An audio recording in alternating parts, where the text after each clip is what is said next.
আসো খেলবো, খেলা হবে। আসসালামু আলাইকুম। এই ডায়লগটা কার মনে আছে? তো শামীম ওসমান।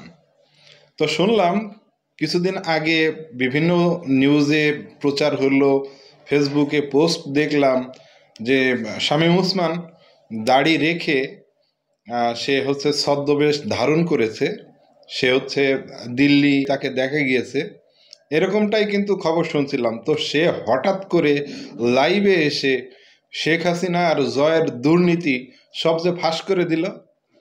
চলেন কথা না বাড়িয়ে শামীম ওসমানের কথাগুলো আজকে শুনি।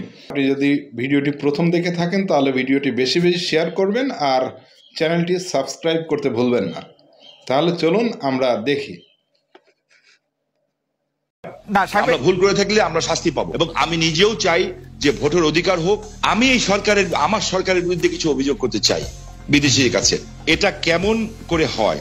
ভারতে পলাতক আছেন মাননীয় প্রধানমন্ত্রী শেখ হাসিনা, এবং আমি বিষয়টাকে আগের থেকে আজ করছিলাম যে এরকম কিছু একটা ঘটনা ঘটতে পারে। আমি এই কথা দিয়ে এটা প্রমাণ করতে চাই না যে ওনারা করেছেন দেখে আমাকে করতে হবে, এটা আমি বলতে চাই না। আমাকে দলের থেকে জানানো হয়, সরকার প্রধান থেকে প্রধানমন্ত্রী জানান যে আমার উপরে হামলা হবে। ইট ইজ ট্রু যে আমাকে দেশ ছেড়ে যেতে হয়েছে, এবং আমি যে দেশ ছেড়ে গেছি সেটা জাতির পিতার কন্যা মাননীয় প্রধানমন্ত্রীর একবার না কয়েকবারের নির্দেশের পরিপ্রেক্ষিতে। আমি আমি আমি আমাদের সজীব ওদের জয় একটা ফেসবুকে এই যে আমেরিকা গত 2 দিন আগে একটা স্ট্যাটাস দিয়েছেন, 3-4 দিন আগে। অধ্যাপক ইউনূস শান্তির জন্য নোবেল পুরস্কার দেওয়া হয়, যাদেরকে আমরা শ্রদ্ধা করি এবং সারা জীবন করবো। ট্রু যে এরা অনেক ভালো কাজ করেছে, এবং আমি নিজেও চাই যে ভোটের অধিকার হোক। আমি কোনো ধরনের হত্যাকাণ্ডকে আমি সমর্থন করি না, এবং করা উচিত, তাহলে আমি মানুষ হিসেবেই গণ্য হব না। আমরা কি শুধু নেগেটিভ কথা বলবো, পজিটিভ কথা বলবো না? 800 কোটি মানুষ যদি চায় একজন মৃত মানুষকে জাগিয়ে তুলবে, তা তো জাগিয়ে তুলতে পারবে না, তাই না? তো একজন মানুষকে আমি গুম করে দিব, খুন করে দিব, এই বিষয়টাকে আমি একজন মানুষ হিসাবে, আমি যদি মৃত্যু হয়ে যায় আমি কোনোদিন এটাকে সাপোর্ট করব না। এবং অতীতে কে কি করেছে সেই জন্য আমাকে একই পথে চলতে হবে, আমি সেটাকেও মনে করি না। এদের দ্বারা অনেক সব শ্রেণী পেশার মানুষের মধ্যে ভালো খারাপ আছে। আমরা কি এই কথা বলতে পারি না? ইয়েস, আমি বলছি না যে Awami League is a only perfect party in the whole world কিংবা ইন বাংলাদেশ। আপনি আমার মনের কষ্ট বুঝবেন। আমার 20 জন লোক মারা গেছে, আমার এই পা পঙ্গু হয়ে গেছে, আমি চেয়ারে বসে নামাজ পড়তে হয়, আমার পাটা উড়ে গেছিল, ঠিক আছে? সেইখানে আমার সরকারের ক্ষমতার সময় না যে চার্জশিট দেওয়া হয়েছে, সেই চার্জশিটে আমি যে সাক্ষ্য দিয়েছি, সিআইডির যে অ্যাডিশনাল এসপি সে আমার সাক্ষী বদলি দিয়েছে। আপনি নিজেও লয়ার ছাত্র, আমিও লয়ার ছাত্র। আমি বলেছি this is not my witness.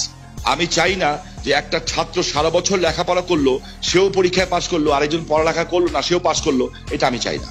দেখেন, আমি মার্কিন যুক্তরাষ্ট্রের মতো একটা রাষ্ট্রকে আন্ডারমাইন করার কোনো কারণ থাকতে পারে না, কারণ পৃথিবীর মধ্যে এটা অবভিয়াসলি একটা শক্তিধর দেশ না, একটা গণতান্ত্রিক রাষ্ট্র বলা যায়। যে আমার কাছে না কিছু মাঝে মাঝে অবাক লাগে যে মানুষের চরিত্রটা দেখতে, পৃথিবীর সব দেশের চরিত্র দেখতে ভালো লাগে। আমার কাছে মাঝে মাঝে আশ্চর্য হই যে আমরা কত রঙের মানুষ, আমরা আর কত নেগেটিভ কথা বলবো। মানে আমাদের কি খালি সরকারের কথাই বিশ্বাস করতে হবে? আমরা বিএনপির কথা বিশ্বাস করতে পারবো না, কোন মানবাধিকার সংস্থার কথা বিশ্বাস করবো না, বিদেশের কথা বিশ্বাস করবো না, আমাদের খালি সরকারের কথাই বিশ্বাস করতে হবে? আমরা যেটা চোখে দেখবো এবং যেটা বুঝবো সত্য, আমরা সেটাকেই বিশ্বাস করবো এবং সেটাকে বিশ্বাস করা উচিত। এখনকার গুম খুন নিয়ে আপনি আসলে কি বলবেন? যে সরকারের জায়গা থেকে এটি বারবার অস্বীকার করা হচ্ছে, কিন্তু এটি একটি বাস্তবতা। এই বাস্তবতাকে শামীম ওসমান কিভাবে দেখে, আমাদের যদি খুব সংক্ষেপে একটু বলতেন। আমি আপনাকে একটা জিনিস স্পেসিফিক্যালি বলতে চাই খুব পরিষ্কার ভাবে। আমি একজন হিউম্যান বিং হিসাবে আমি কোনো ধরনের হত্যাকাণ্ডকে আমি সমর্থন করি না, এবং করা উচিত, তাহলে আমি মানুষ হিসেবেই গণ্য হব না। আমরা কোনো খারাপ জিনিসকে আমরা আশা করি না।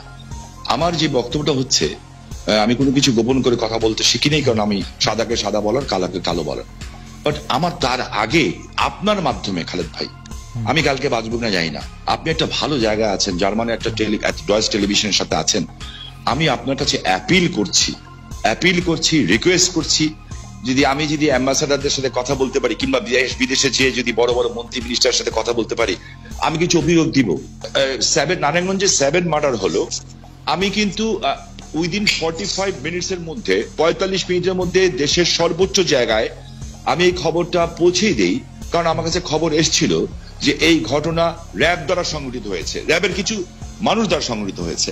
এই মেজর আরিফ সহ এরকম যারা আছে, বিকজ তারা ডিস্ট্র্যাক্ট হয়ে গেছিল। ডিস্ট্র্যাক্ট হয়ে, যেহেতু আমি এলাকার মানুষ, আমাকে সবকিছু খবর রাখতে হয়, এবং আমি স্বরাষ্ট্রমন্ত্রী মহোদয়কেও জানিয়েছিলাম বিষয়টা যে something is going on, but এত বড় দুর্ঘটনা হবে এটা আমি বুঝতে পারিনি। কিন্তু দেখেন, যখন এই ঘটনা ঘটলো, আমি কিন্তু আমার ভয়েস রেজ করেছি, এবং এই জন্য আমার জীবনের শঙ্কা ছিল। জনাব শামীম ওসমান, আপনার নিশ্চয়ই মনে আছে একরামুল বলে চট্টগ্রামের একজন কাউন্সিলর, তার মেয়ে যখন বলছিল বাবা তুমি কান্না করছো যে, এবং তারপরে যখন তাকে গুলি করে হত্যা শব্দ আমরা শুনলাম, সেই সময়ের মধ্যে কিন্তু আমরা অনেকেই বলছিলাম যে এইখানেই এটি শেষ হওয়া উচিত, কিন্তু এটি আসলে শেষ হয় নাই। জনাব শামীম ওসমান। জি, আমি আপনার সাথে 100% একমত। একজন মানুষকে আমি গুম করে দিব, খুন করে দিব, এই বিষয়টাকে আমি একজন মানুষ হিসাবে, আমি যদি মৃত্যু হয়ে যায় আমার, আমি কোনোদিন এটাকে সাপোর্ট করব না। এটার চেয়েও বড় সত্য হচ্ছে, এত বড় বড় উচ্চ পদস্থধারীরা এখনো কিন্তু জেলখানায় আছেন। যেমন বিএনপির নেতা সালাউদ্দিন সাহেব, ওনাকে গুম করা হয়েছে, খুন করা হয়েছে বলা হলো, ঠিক আছে। তো বিএনপি নেতা সালাউদ্দিন সাহেবকে তো পাওয়া গেল ভারতে। আমার চোখের সামনে যখন নারায়ণগঞ্জে একটা পরিবার আগুন দিয়ে বাসে পুড়িয়ে মেরে ফেলা হলো, আমার চোখের সামনে নারায়ণগঞ্জের যাত্রাবাড়িতে বাসে শুয়েছিল ড্রাইভার আর কন্ট্রাক্টর, তাকে আগুন দিয়ে পুড়িয়ে মারে হলো। ওস্তাদকে মাথা দিয়ে যে কন্ট্রাক্টর পুড়িয়ে ফেলো, 85 জন মানুষকে পুড়িয়ে ছাই করে দেওয়া হলো। এটার নাম রাজনীতি। আর তাদের বিচার হলো না কেন? যারা আগুন সন্ত্রাস করলো এই দেশে, যারা পুলিশকে পুড়িয়ে মারলো, সাংবাদিককে পুড়িয়ে মারলো, জজ করে বোম মারলো, এবং বিভিন্ন স্কুল সেন্টার উড়িয়ে দিল।